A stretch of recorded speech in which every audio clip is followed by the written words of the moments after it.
So yes, പുതിയൊരു വീഡിയോയുമായി എത്തിയിരിക്കുകയാണ്. ഇന്നലെ വീഡിയോ കണ്ടവർക്ക് മനസ്സിലാവും ഇന്നത്തെ ടോപ്പിക് എന്തോന്നാണ്. വേറൊന്നുമല്ല, മൂവി റിവ്യൂ തന്നെയാണ്. കൂലി. അയ്യോ, നൈറ്റ് ഷിഫ്റ്റ് കഴിഞ്ഞിട്ട് നേരെ പോയത് സിനിമയ്ക്കായിരുന്നു. അതുകൊണ്ട് നല്ല ഉറക്കക്ഷീണമുണ്ട്. വീഡിയോ എടുത്ത് എഡിറ്റ് ചെയ്ത് അപ്ലോഡ് ചെയ്തിട്ട് വേണം കിടന്നുറങ്ങാനായിട്ട്. കാരണം ഇന്നും ഡ്യൂട്ടിക്ക് പോകണം. സോ അതവിടെ നിൽക്കട്ടെ. ആദ്യമേ പറഞ്ഞോളാം, ഇത് സ്പോയിലറാണ്. ആരെങ്കിലും സിനിമ കണ്ടിട്ടില്ലെങ്കിൽ സ്കിപ്പ് ചെയ്ത് കളയുക. കാരണം ഇത് പറയാൻ പോകുന്നത് മൊത്തം സ്പോയിലറായിരിക്കും. കാരണം സ്പോയിലർ പറയാതെ ഈ സിനിമയുടെ റിവ്യൂ പറയാൻ പറ്റത്തില്ല. അതാണ് മറ്റൊരു സത്യം.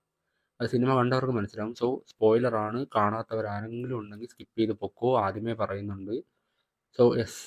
അയ്യോ, ഞാൻ പറഞ്ഞില്ല, നേരെ ഷിഫ്റ്റ് കഴിഞ്ഞ് ആ ഒരു എക്സൈറ്റ്മെൻറ്റിൽ പോയത് സിനിമയ്ക്കായിരുന്നു. ഞാൻ പറഞ്ഞു ഒരു 2-3 മണിക്കൂർ എല്ലാം മറന്ന് സിനിമ കാണാം എന്ന രീതിക്കായിരുന്നു ഞാൻ പോയത്. ആദ്യമേ പറയാം, ഇത് LCU ആണ്, കണക്റ്റഡ് ആണ്, വേറെ ലെവലിൽ പടം എടുത്ത് വെച്ചിട്ടുണ്ട് എന്നൊക്കെ പറയണമെന്നുണ്ട് എനിക്ക്. ആ രീതിയിലാണ് ഞാൻ സിനിമ കാണാൻ പോയത്. എൻ്റെ പൊന്നോ, ഒന്നുമില്ല. ഒന്നുമില്ലെന്ന് പറഞ്ഞാൽ ഒന്നുമില്ല. നിങ്ങൾ ഒന്നും പ്രതീക്ഷിക്കരുത്. LCU ഇല്ല, ICU ഇല്ല, CPU ഇല്ല, ഒന്നുമില്ല. ലോകേഷ് കനകരാജ് തലേ ദിവസം പോസ്റ്റ് ഇട്ടതുപോലെ തന്നെയാണ്. സ്റ്റാൻഡ് അലോൺ മൂവി തന്നെയാണ്. അതിൽ ഒരു കണക്ഷനും ഇല്ല, ഒരു സിനിമയായിട്ട് ഒരു കണക്ഷനും ഇല്ല. ശരിക്കും പറഞ്ഞാൽ ലോകേഷ് കനകരാജിൻ്റെ ഏറ്റവും വേസ്റ്റ് സിനിമ എന്ന് തന്നെ പറയാം, എൻ്റെ ഒരു അഭിപ്രായത്തിൽ. എനിക്ക് ഒട്ടും ഇഷ്ടപ്പെട്ടില്ല, ഒട്ടും എൻഗേജിങ് ഇല്ലായിരുന്നു എനിക്ക്. ആദ്യം കണ്ടപ്പോൾ, അതായത് തുടക്കമൊക്കെ നല്ലതായിരുന്നു. കാരണം ടൈറ്റിൽ കാർഡായാലും ആ കാര്യങ്ങളൊക്കെ അടിപൊളിയായിരുന്നു. നല്ലൊരു ടൈറ്റിൽ കാർഡായിരുന്നു. പിന്നെ ഇങ്ങനെ കഥ ബിൽഡ് ചെയ്ത് കൊണ്ടുവരുന്നുണ്ടായിരുന്നു. അപ്പോഴും എൻ്റെ മനസ്സിൽ എന്തോന്നാണ്, ഓക്കെ, വിക്രം പോലത്തെ ഒരു ഫിലിം ആയിരിക്കും. കഥ ബിൽഡ് ചെയ്തുകൊണ്ട് ഇൻ്റർവെലൊക്കെ ആകുമ്പോൾ, കാരണം ഇൻ്റർവെല്ലൊക്കെ എണീറ്റ് നിന്ന് കൈയടിക്കും, നിങ്ങൾ തിയേറ്ററിൽ ഇരിക്കത്തില്ല എന്നൊക്കെയായിരുന്നു ലോകേഷ് പറഞ്ഞത്. ആ ഒരു പ്രതീക്ഷയിലാണ് ഞാൻ ഇരുന്നത് ശരിക്കും പറഞ്ഞാൽ. അതായത് കഥ പയ്യെ ബിൽഡ് ചെയ്ത് എനിക്കും തോന്നുന്നുണ്ട്, ബിൽഡ് ചെയ്ത് വരുന്നുണ്ട് കഥ. ഇൻ്റർവെൽ എത്തുമ്പോൾ എന്തോ വലിയ സംഭവം, ഒരു ഭയങ്കരമായിട്ടുള്ളൊരു ട്വിസ്റ്റ് എന്നൊക്കെ പറഞ്ഞാണ് ഞാൻ ഇരുന്നത്. ശരിക്കും പറയാലോ, അതിൽ തിയേറ്റർ സീറ്റിൽ നിന്ന് എണീക്ക പോയിട്ട് ഒന്നും തോന്നിയത് പോലുമില്ല എനിക്ക് ഇൻ്റർവെൽ ആയപ്പോൾ. ഞാൻ കൂട്ടുകാരോട് ചോദിച്ചതെന്ന് പറഞ്ഞാൽ, എടാ സിനിമ വല്ലതും മാറിപ്പോയോ, ഇനി ലോകേഷ് ചെയ്ത സിനിമ തന്നെയാണോ ഇത്? ആ രീതിയിലായിരുന്നു എല്ലാവരും അങ്ങോട്ടും ഇങ്ങോട്ടും നോക്കുന്നു. കാരണം പുള്ളിക്കാരൻ അങ്ങനെയല്ലേ പറഞ്ഞു വെച്ചത്, നിങ്ങൾ ആരും സീറ്റിൽ ഇരിക്കത്തില്ല.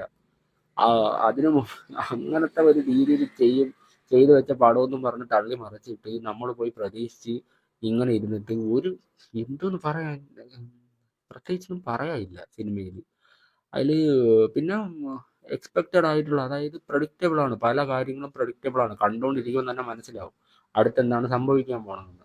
ഞാൻ ആദ്യമേ പറഞ്ഞില്ല, ഇത് സ്പോയിലർ ആയിരിക്കും, അതുകൊണ്ട് ഞാൻ പറയുന്നു. നമുക്ക് കണ്ടുകൊണ്ടിരിക്കുമ്പോൾ തന്നെ മനസ്സിലാവും.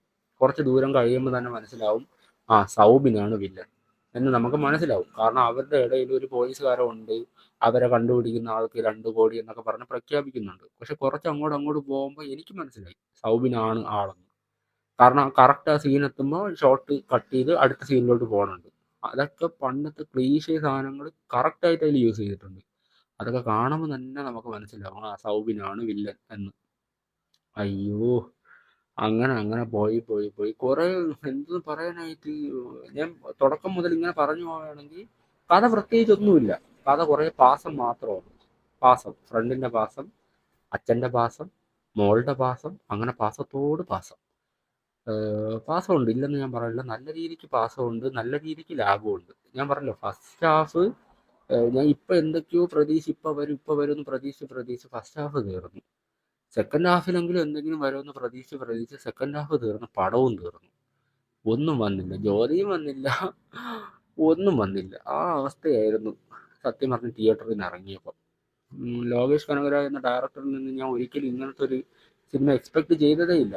ഞാൻ കരുതി എനിക്ക് മാത്രമാണ് വർക്കാവാത്തതെന്ന്. ഞാൻ എൻ്റെ കൂടെ വന്ന ഫ്രണ്ട്സിനോട് എല്ലാവർക്കും ചോദിച്ചു, അവരെല്ലാവർക്കും ഇതേ അഭിപ്രായം തന്നെയാണ്. ലോകേഷിൻ്റെ one of the waste cinema എന്നാണ് പറഞ്ഞത്, എല്ലാവരും ഒന്നടങ്കം. ഈവൻ ഇവിടെ വന്നിട്ട് ഞാൻ ഇൻസ്റ്റാഗ്രാം എടുത്ത് ചുമ്മാ സ്റ്റോറീസ് നോക്കിയപ്പോൾ അത്രയും എൻ്റെ ഫ്രണ്ട്സ്, അത്രയും എന്നെ ഫോളോ ചെയ്യുന്ന എല്ലാവരും ഇത് തന്നെയാണ് ഇട്ടേക്കുന്നത്. അപ്പം ഞാൻ ആദ്യം വിചാരിച്ചത് എനിക്ക് മാത്രമാണ് വർക്കാവാത്തത്. ബട്ട് അല്ല, പടം ഭയങ്കര മോശം. ഒരു വൺ ടൈം വാച്ചബിളൊന്നും എനിക്ക് തോന്നിയിട്ടില്ല.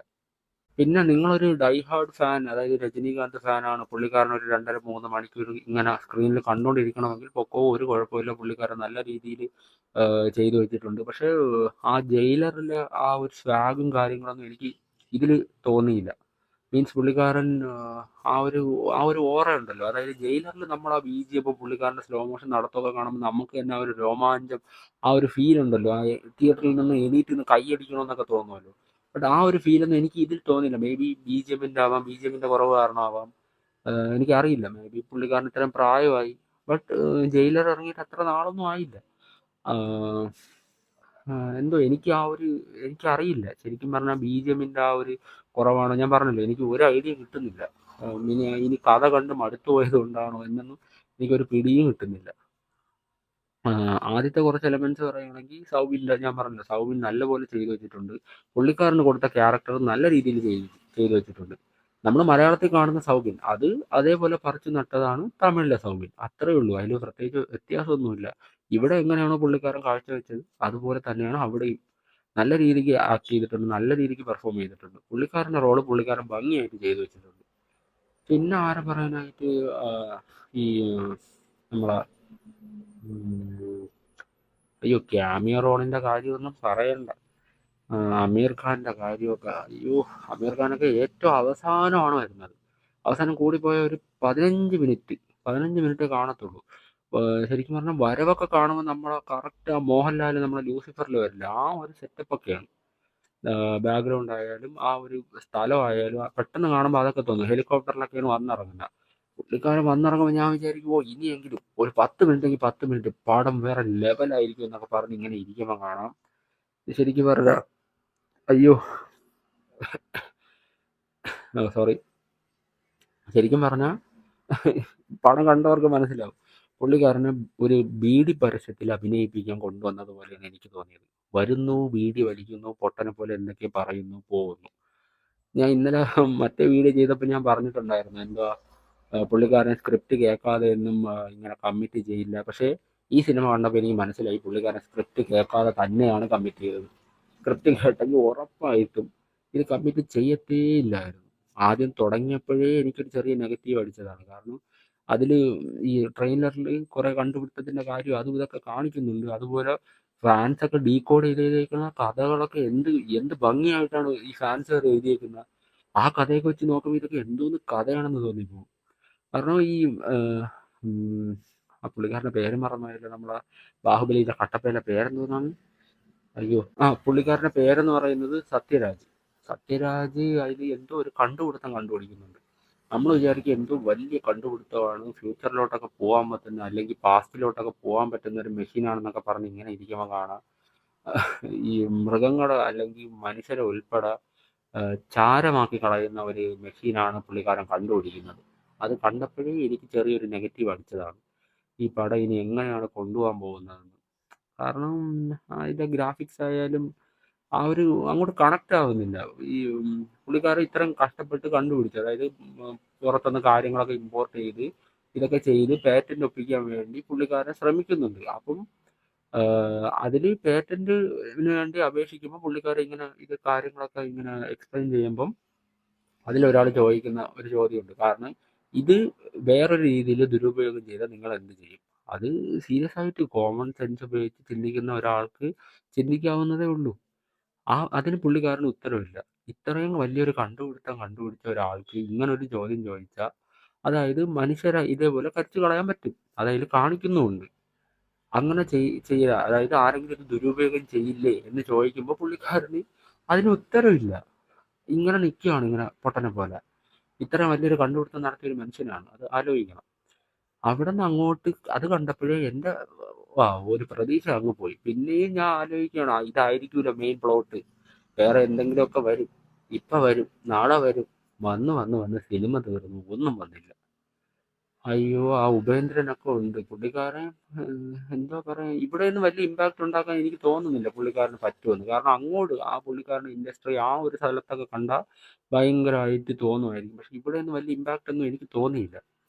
അതായത് ക്രൗഡിനൊരു, ഞാൻ നല്ലൊരു ക്രൗഡിൻ്റെ കൂടെ ഇരുന്നാണ് കണ്ടത്. പക്ഷേ ആ ഒരു ഒരു വിളിയോ ബഹളമോ പുള്ളിക്കാരനെ കാണുമ്പോൾ ഉള്ള ഒരു വിളിയും ബഹളവും ഒന്നും ഒന്നും ഞാൻ കണ്ടില്ല.